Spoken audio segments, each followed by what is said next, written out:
Friends, ನಮಸ್ತೆ ಎಲ್ಲರಿಗೂ. ನಾನು ಜಾನು. Welcome to Janu life style YouTube channel. Friends, ಇದು ಮಂಡೇ ಈವ್ನಿಂಗ್ ವ್ಲಾಗ್ ಆಗಿರುತ್ತೆ. ಬೆಳಗ್ಗೆನಿಂದ ತುಂಬ ಕೆಲಸ ಇತ್ತು ನೋಡಿ. ಬಟ್ಟೆ ಎಲ್ಲ ತುಂಬಾ ಇತ್ತು. ಸ್ವಲ್ಪ ಮಿಷಿನ್ಗೆ ಹಾಕಿದೆ, ಸ್ವಲ್ಪ ಕೈಯಲ್ಲೆಲ್ಲ ವಾಶ್ ಮಾಡಿದೆ. ಈ ನಡುವೆ ಸ್ವಲ್ಪ ಫಂಕ್ಷನ್ ಅಂತ ಓಡಾಡಿಕೊಂಡು ಸ್ವಲ್ಪ ಬಟ್ಟೆ ಎಲ್ಲ ಕೂಡಾಕ್ಬಿಟ್ಟಿದ್ದೆ.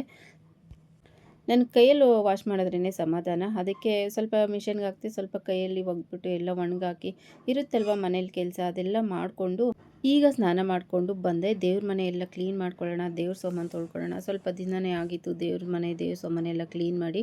ಅದಕ್ಕೆ ಇವತ್ತೆಲ್ಲ ಕ್ಲೀನ್ ಮಾಡ್ಕೊಳ್ಳೋಣ ಅಂತ ಸ್ನಾನ ಮಾಡಿಕೊಂಡು ತಲೆ ಬಾಚ್ಕೊಂಡು ಸ್ವಲ್ಪ ಹೂವಿದೆ, ಹೂವೆಲ್ಲ ಬಿಡಿಸ್ಕೊಂಬಂದು ದೇವ್ರ ಸಾಮಾನೆಲ್ಲ ಮತ್ತು ದೇವ್ರ ಮನೆ ಎಲ್ಲ ಡೀಪ್ ಕ್ಲೀನ್ ಮಾಡಬೇಕು. ಎಷ್ಟೊತ್ತಾಗುತ್ತೋ ಏನೋ ಗೊತ್ತಿಲ್ಲ.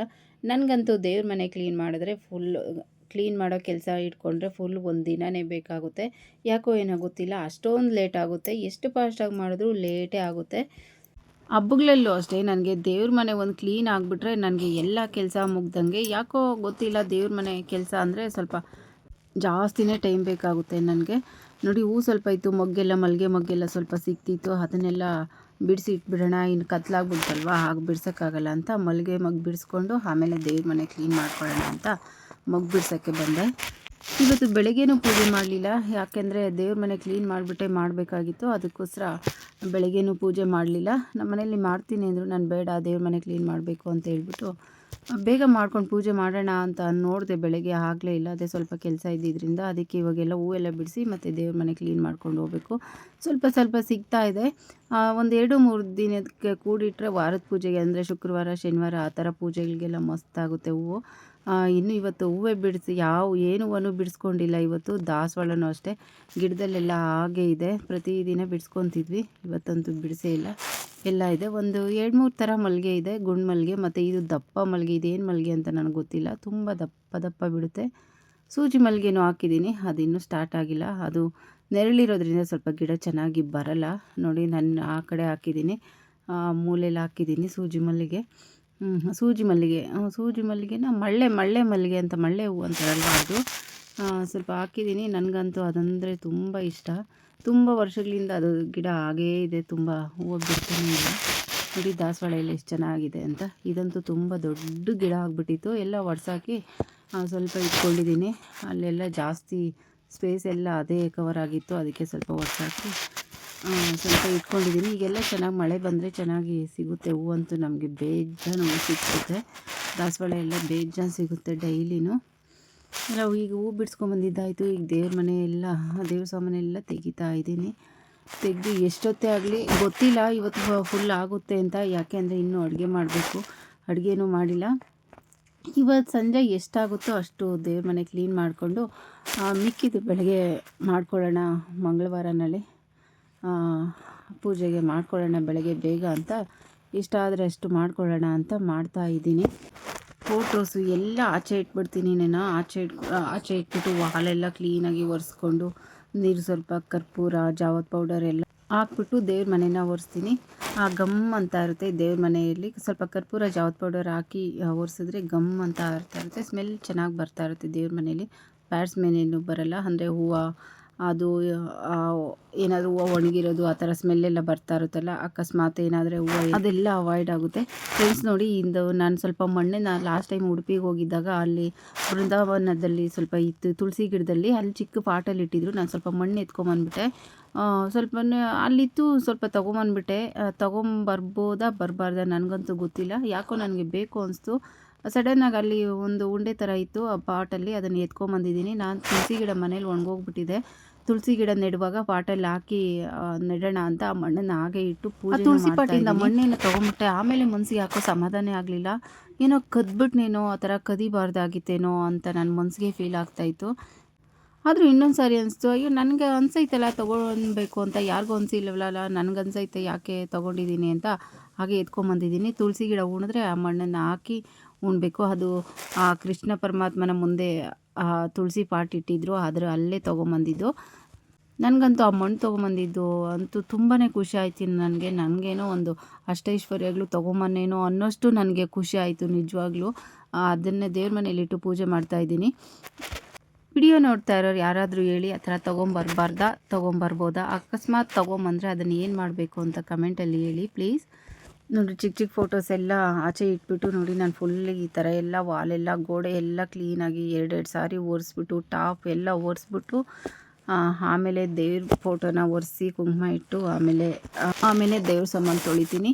ಫ್ರೆಂಡ್ಸ್, ಇವತ್ತು ತುಂಬ ಕೆಲಸ ಇದ್ದಿದ್ದರಿಂದ ಸ್ವಲ್ಪ ಟಯರ್ಡ್ ಅನಿಸ್ತಿತ್ತು. ಅದಕ್ಕೆ ದೇವ್ರ ಮನೆ ಎಲ್ಲ ಒರೆಸಿ ಆದಮೇಲೆ ಬಟ್ಲಲ್ಲೇ ನೀರು ಇಟ್ಕೊಂಡು ಮನೆ ಒಳಗಡೆ ಕೂತ್ಕೊಂಡು ತೊಳಿತಾ ಇದ್ದೀನಿ.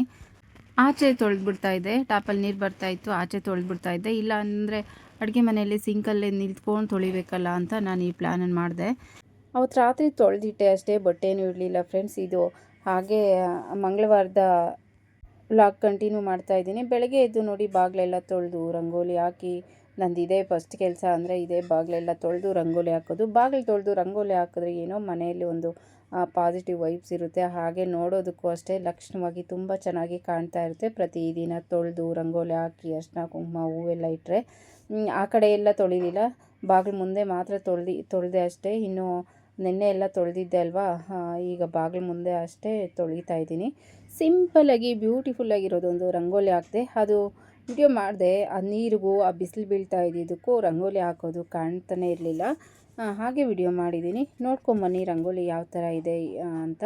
ಫ್ರೆಂಡ್ಸ್, ಬೆಳಗ್ಗೆನೇ ಹಾಗೆ ಬಾಗಿಲು ತೊಳೆದಿದ್ದ ತಕ್ಷಣ ಅರಿಶಿನ ಕುಂಕುಮ ಇಟ್ಬಿಡ್ತೀನಿ ಬಾಗಿಲಿಗೆ. ಸ್ನಾನ ಮಾಡಿ ಇಡೋದು ಅಂತ ಏನೂ ಇಲ್ಲ ಫ್ರೆಂಡ್ಸ್. ಅಷ್ಟು ಪ್ರತಿದಿನ ಬಾಗಿಲು ತೊಳಿತೀನಿ, ಆದರೆ ಅಷ್ಟೊತ್ತಿಗೆ ಸ್ನಾನ ಮಾಡಿನೇ ಬಾಗಿಲು ತೊಳೆಯೋದಕ್ಕೆ ಆಗಲ್ಲ. ಮುಖ ಕೈಕಾಲೆಲ್ಲ ತೊಳೆದಿರ್ತೀವಿ ಫ್ರೆಂಡ್ಸ್. ನಾನು ಚಿಕ್ಕ ವಯಸ್ಸಿಂದನೂ ಅಷ್ಟೇ, ನಮ್ಮ ಮನೆಯಲ್ಲೂ ಅಷ್ಟೇ ಕೈಕಾಲು ಮುಖ ತೊಳ್ಕೊಂಡು ಪ್ರತಿದಿನ ಬಾಗಿಲು ತೊಳೆದು ಬಾಗಿಲಿಗೆ ಅರಿಶಿನ ಕುಂಕುಮ ಇಟ್ಟು ಹೂ ಇಟ್ಟು ಆಮೇಲೆ ಸ್ನಾನ ಮಾಡಿಕೊಂಡು ಪೂಜೆನ ಮಾಡ್ತಿದ್ರಿ. ಸ್ನಾನ ಮಾಡಿನೇ ಬಾಗಿಲು ತೊಳೆಯೋದಕ್ಕೆ ಟೈಮ್ ಆಗಲ್ಲ. ಒಂದೊಂದ್ಸರಿ ಬೇಗ ಆಗುತ್ತೆ, ಒಂದೊಂದ್ಸರಿ ಬೇಗ ಆಗಲ್ಲ. ಬೆಳಗ್ಗೆನೇ ಬಾಗಿಲು ತೊಳೆದ್ರೆ ಲಕ್ಷಣ ಅಂತ ಬೆಳಗ್ಗೆನೇ ಬಾಗಿಲು ತೊಳೆದು ಅರಿಶಿನ ಕುಂಕುಮ ಹೂವೆಲ್ಲ ಇಟ್ಬಿಟ್ಟು ಸ್ನಾನ ಮಾಡಿಕೊಂಡು ಪೂಜೆ ಮಾಡ್ತೀರಿ.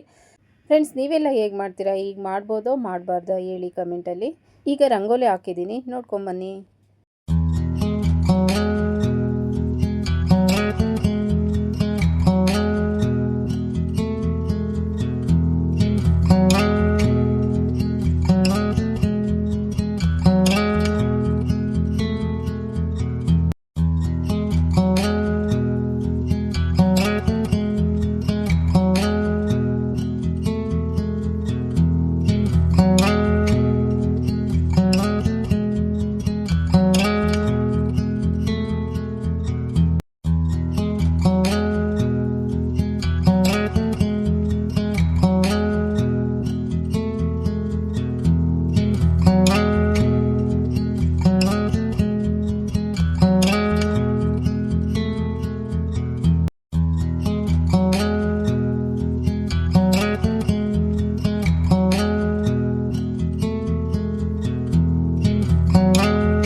ಫ್ರೆಂಡ್ಸ್, ರಂಗೋಲಿ ಈ ಥರ ಹಾಕಿದೆ, ಚೆನ್ನಾಗಿದೆಯಾ ರಂಗೋಲಿ ಎಲ್ಲ ಹಾಕಿ ಸ್ನಾನ ಮಾಡಿಕೊಂಡು ಪೂಜೆ ಮಾಡ್ತಾ ಇದ್ದೀನಿ. ಇವತ್ತು ಮಂಗಳವಾರದ ಬೆಳಗಿನ ಪೂಜೆನ ಮಾಡ್ತಾ ಇದ್ದೀನಿ. ಪೂಜೆ ಮಾಡಿಬಿಟ್ಟು ಮತ್ತೆ ಟಿಫನ್ ರೆಡಿ ಮಾಡೋಣ ಅಂತ.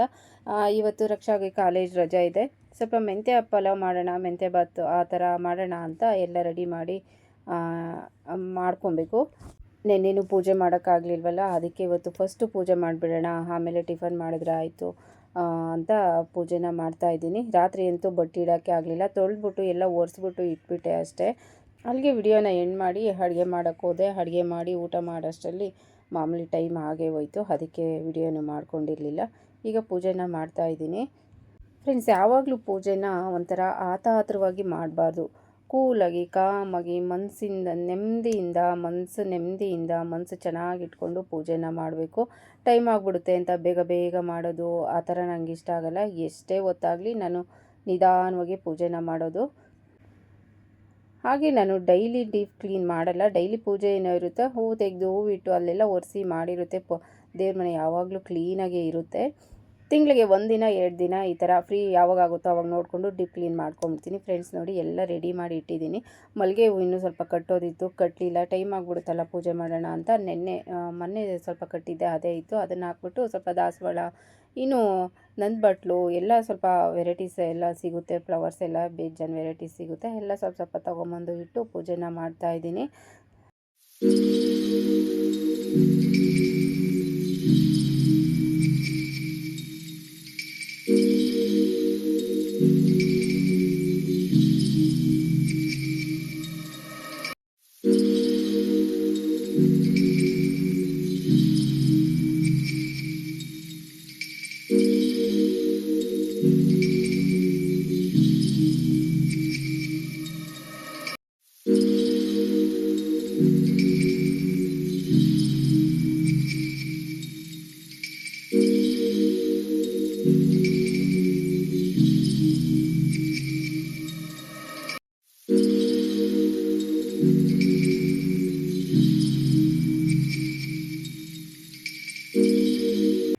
ಪೂಜೆ ಎಲ್ಲ ಆಯಿತು. ಈಗ ಟಿಫನ್ ರೆಡಿ ಮಾಡೋಣ ಅಂತ ಬಂದೆ. ಫ್ರೆಂಡ್ಸ್, ಈ ಮೆಂತ್ಯ ಬಾತ್ ಮಾಡ್ತಾಯಿದ್ದೀನಿ, ನಿಮ್ಮ ಜೊತೆನೂ ಶೇರ್ ಮಾಡ್ತಾಯಿದ್ದೀನಿ.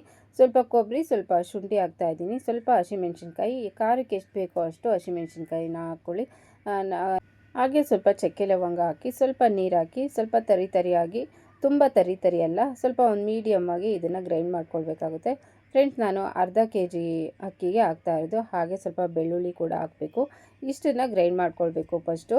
ಇದನ್ನೆಲ್ಲ ಗ್ರೈಂಡ್ ಮಾಡ್ಕೊಂಡಾದಮೇಲೆ ಲಾಸ್ಟಲ್ಲಿ ಕೊತ್ತಂಬರಿನ ಹಾಕಿ ಒಂದು 2 ರೌಂಡ್ ಹಾಕ್ಕೊಬೇಕಾಗುತ್ತೆ. ಯಾಕೆ ಅಂದರೆ ಫಸ್ಟೇ ಹಾಕ್ಬಿಟ್ರೆ ಕೊತ್ತಂಬರಿ ಅಷ್ಟೇ ನುಣ್ಣಗೆ ಅದು ಗ್ರೈಂಡ್ ಆಗಿಬಿಡುತ್ತೆ. ಅದಕ್ಕೋಸ್ಕರ ಈಗ ಕುಕ್ಕರ್ ಇಟ್ಟಿದ್ದೀನಿ. ಕುಕ್ಕರ್ ಸ್ವಲ್ಪ ಎಣ್ಣೆ ಹಾಕಿದ್ದೀನಿ.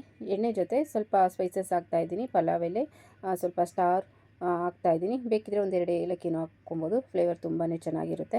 ಅದೇ ಸ್ಪೈಸಸ್ ಎಲ್ಲ ಸ್ವಲ್ಪ ಹಾಕಿ, ಈರುಳ್ಳಿ ಸ್ವಲ್ಪ ಕಟ್ ಮಾಡಿದ್ದೆ ಅದನ್ನು ಸ್ವಲ್ಪ ಹಾಕ್ತಾಯಿದ್ದೀನಿ. ಅದನ್ನು ಸ್ವಲ್ಪ ಎಣ್ಣೆಯಲ್ಲಿ ಫ್ರೈ ಮಾಡಿ ಸ್ವಲ್ಪ ಟೊಮೆಟೊನ ಹಾಕಬೇಕಾಗುತ್ತೆ. ಕರಿಬೇವು ಹಾಕ್ತಾಯಿದ್ದೀನಿ. ಕರಿಬೇವು ಆಪ್ಷನಲ್, ಬೇಕಿದ್ರೆ ಹಾಕ್ಕೊಳ್ಳಿ, ಬೇಡ ಅಂದರೆ ಬೇಡ. ಸ್ವಲ್ಪ ಟೊಮೆಟೊನ ಹಾಕ್ತಾಯಿದ್ದೀನಿ. ಟೊಮೆಟೊನು ಸ್ವಲ್ಪ ಎಣ್ಣೆಯಲ್ಲಿ ಚೆನ್ನಾಗಿ ಫ್ರೈ ಮಾಡಿ ಆದಮೇಲೆ ನೋಡಿ, ಕಟ್ ಮಾಡಿ ಚೆನ್ನಾಗಿ ಬಿಡಿಸಿ ತೊಳೆದು ಕಟ್ ಮಾಡಿ ಇಟ್ಕೊಂಡಿರೋಂಥ ಮೆಂತ್ಯ ಸೊಪ್ಪು, 1 ಕಟ್ಟಲ್ಲ, ಅರ್ಧ ಕಟ್ ತೊಗೊಂಡಿದ್ದೀನಿ, ಫುಲ್ 1 ಕಟ್ ತೊಗೊಂಡಿಲ್ಲ. ಫಸ್ಟೇ ಅದನ್ನೆಲ್ಲ ರೆಡಿ ಮಾಡಿ ಇಟ್ಕೊಳ್ಬೇಕು. ನೋಡಿ, ಎಣ್ಣೆ, ಈರುಳ್ಳಿ, ಬೆಳ್ಳುಳ್ಳಿ, ಇದು ಮೆಣಸಿನ್ಕಾಯಿ, ಟೊಮೆಟೊ ಎಲ್ಲ ಫ್ರೈ ಆಗಿದೆ. ಈಗ ರುಬ್ಬಿಟ್ಕೊಂಡಿರೋಂಥ ಮಸಾಲೆನ ಹಾಕಿ ಅದು ಸ್ವಲ್ಪ ಎಣ್ಣೆಯಲ್ಲಿ ಚೆನ್ನಾಗಿ ಫ್ರೈ ಮಾಡ್ತಾಯಿದ್ದೀನಿ. ಫ್ರೆಂಡ್ಸ್, ಈ ಮಸಾಲೆ ಎಷ್ಟು ಚೆನ್ನಾಗಿ ಫ್ರೈ ಆಗುತ್ತೋ ಅಷ್ಟು ಚೆನ್ನಾಗಿ ಯಾವುದೇ ಆಗಲಿ ಬಾತು, ಯಾವುದೇ ರೈಸ್ ಐಟಮ್ ಆಗಲಿ, ತುಂಬಾ ಸ್ಪೈಸಸ್ ಯಾವ ಥರ ಎಣ್ಣೆಯಲ್ಲಿ ಫ್ರೈ ಮಾಡ್ಕೊತೀವೋ ಟೇಸ್ಟು ಅದೇ ಥರ ಚೆನ್ನಾಗಿ ಬರುತ್ತೆ. ಈ ಮಸಾಲೆ ಎಲ್ಲ ಎಣ್ಣೆಯಲ್ಲಿ ಚೆನ್ನಾಗಿ ಫ್ರೈ ಆಗಬೇಕು. ನೋಡಿ, ಈ ಥರ ಫ್ರೈ ಮಾಡೋದು ಹೇಗಪ್ಪ ಅಂದರೆ, ನೋಡಿ ಈ ಥರ ತಳ ಬಿಟ್ಕೊಬೇಕು. ಆವಾಗಲೇ ಅದು ಫ್ರೈ ಆಗಿದೆ ಅಂತ ಗೊತ್ತಾಗೋದು. ಇದೆಲ್ಲ ಫ್ರೈ ಆಗಾದಮೇಲೆ ಫ್ರೆಂಡ್ಸ್, ಸ್ವಲ್ಪ ಧನಿಯಾ ಪೌಡರ್ ಹಾಕಿ ನೋಡಿ, ತುಂಬ ಟೇಸ್ಟ್ ಚೆನ್ನಾಗಿರುತ್ತೆ. ಒಂಥರ ಡಿಫ್ರೆಂಟಾಗಿರುತ್ತೆ ಟೇಸ್ಟು. ಸ್ವಲ್ಪ ಧನಿಯಾ ಪೌಡರ್ ಹಾಕಿ ಅದನ್ನು ಅಷ್ಟೇ ಎಣ್ಣೆಲೆಲ್ಲ ಚೆನ್ನಾಗಿ ಫ್ರೈ ಮಾಡಿದ್ದೀನಿ. ನೋಡಿ ಎಷ್ಟು ಚೆನ್ನಾಗಿ ಫ್ರೈ ಆಗಿದೆ ಅಂತ. ಈ ಥರ ತಳ ಬಿಟ್ಕೊಬೇಕು.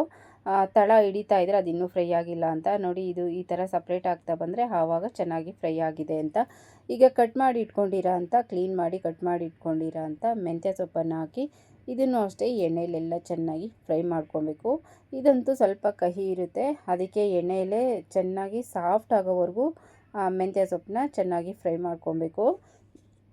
ಅದು ವಾಸನೆ ಬರ್ತಾ ಇರುತ್ತಲ್ವ, ಸೊಪ್ಪು ಅಂದರೆ ಆ ಸ್ಮೆಲ್ ಇರುತ್ತಲ್ವ, ಅದೆಲ್ಲ ಹೋಗೋವರೆಗೂ ಚೆನ್ನಾಗಿ ಫ್ರೈ ಮಾಡ್ಕೊಬೇಕು. ಫ್ರೈ ಮಾಡ್ಕೊಂಡಿದ್ದಾದಮೇಲೆ ಸ್ವಲ್ಪ ನೀರನ್ನು ಕಾಯಿಸಿ ಆದರೂ ಹಾಕ್ಕೊಬೋದು, ಇಲ್ಲ ಮಸಾಲೆ ಜೊತೆನೇ ಹಾಕಿ ಕಾಯಿಸ್ಕೊಬೋದು. ಟೇಸ್ಟ್ಗೆ ಎಷ್ಟು ಬೇಕೋ ಅಷ್ಟು ಉಪ್ಪು ಹಾಕ್ಬಿಟ್ಟು ಅಕ್ಕಿ ಚೆನ್ನಾಗಿ ವಾಶ್ ಮಾಡಿ ಹಾಕಿದ್ರೆ ಬೆಳಗಿನ ಟಿಫನ್ ರೆಡಿ ಆಯಿತು. ಅಕ್ಕಿ ಹಾಕಿ 1 ವಿಜಿಲ್ ಕೂಗಿಸ್ಕೊಂಡ್ರೆ ಸಾಕು. ಕುಕ್ಕರಲ್ಲಿ 2-3 ವಿಜಿಲ್ ಕೂಗಿಸೋದೇನು ಬೇಡ, 1 ವಿಜಿಲ್ ಕೂಗಿಸ್ಕೊಂಡ್ರೆ ಸಾಕು. ಸೂಪರಾಗಿರೋಂಥ ಒಂದು ಬೆಳಗಿನ ಟಿಫನ್ ರೆಡಿ ಆಯಿತು. ಚಟ್ನಿ ಜೊತೆ ತಿನ್ನೋದಕ್ಕಂತೂ ಸೂಪರಾಗಿರುತ್ತೆ. ನನ್ನ ಮನೇಲಿ ಮೊಸರಿತ್ತು, ಅದಕ್ಕೆ ಸ್ವಲ್ಪ ರಾಯ್ತ ಥರ ಮಾಡಿದೆ. ಅದು ಅಷ್ಟೇ ತುಂಬಾ ಚೆನ್ನಾಗಿರುತ್ತೆ. ಅದರಲ್ಲೂ ಬೇಸಿಗೆಯಲ್ಲಿ ಮಜ್ಜಿಗೆ ಮೊಸರೆಲ್ಲ ಸ್ವಲ್ಪ ಒಳ್ಳೇದಲ್ವ ತಿಂತಾಯಿದ್ರೆ, ಅದಕ್ಕೆ ಮೊಸರನ್ನೇ ಮಾಡಿದ್ದೆ. ಸ್ವಲ್ಪ ರಾಯ್ತ ಥರ ಮಾಡಿದ್ದೆ.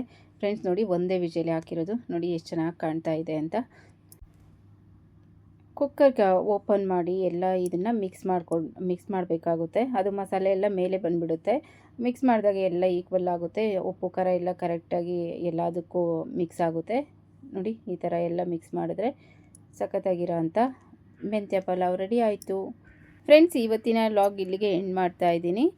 ಈ ವಿಡಿಯೋ ಇಷ್ಟ ಆದರೆ ಪ್ಲೀಸ್ ಒಂದು ಲೈಕ್ ಮಾಡಿ. ಹಾಗೆ ಯಾರೆಲ್ಲ ನೋಡ್ತಿದ್ದೀರೋ ದಯವಿಟ್ಟು ಸಬ್ಸ್ಕ್ರೈಬ್ ಮಾಡ್ಕೊಂಡು ಸಪೋರ್ಟ್ ಮಾಡಿ. ಹಾಗೆ ನಿಮ್ಮ ಫ್ಯಾಮಿಲಿ ಫ್ರೆಂಡ್ಸ್ಗೂ ಶೇರ್ ಮಾಡಿ ಅಂತ ಕೇಳ್ಕೊತೀನಿ. ನಿಮ್ಮ ಸಪೋರ್ಟ್ ಅಂತೂ ತುಂಬಾ ಮುಖ್ಯ. ಈ ವಿಡಿಯೋ ಬಗ್ಗೆ ಅಂದರೆ ಹೇಗಿತ್ತು ಅಂತ ಒಂದು ಕಮೆಂಟ್ ಮಾಡಿ please. Thank you. Thanks for watching.